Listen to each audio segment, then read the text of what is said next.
savun tuoksut. Pullon väristä olisi varmaan joku hentovaalea, mutta kaunis väri. Onneksi olkoon. Outi, sinulle lähtee nyt sitten niitä rimmelin meikkejä.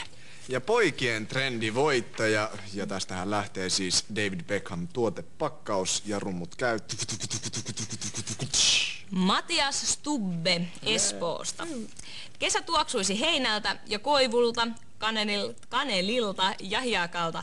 Mukaan myös maskuliinisuutta, jos tuote on miehille. Näinhän se menee lyhyesti ja ytimekkäästi.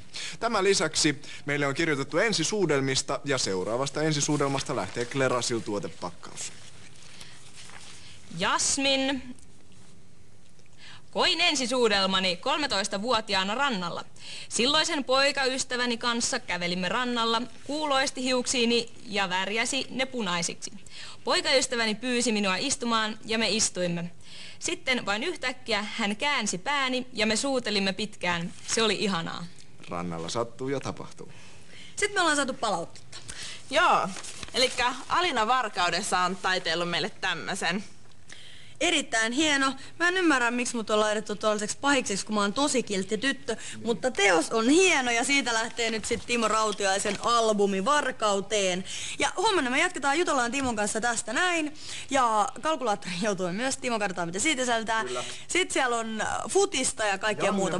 Näyttelijä Janne Vakio on seurassamme huomenna, eli muistakaa katsoa. Nähdään huomenna. Moi! Moi moi! Moi moi!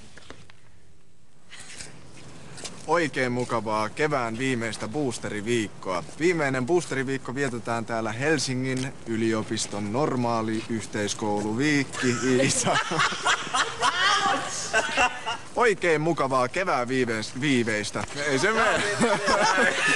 Nyt kohta oikein ei enää sitä mene. Toi menee hyvin.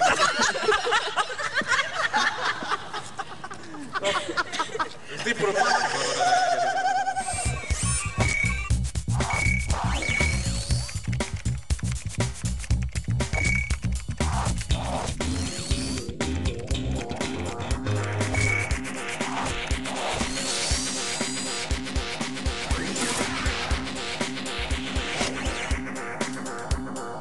Metropolis, bist du mit?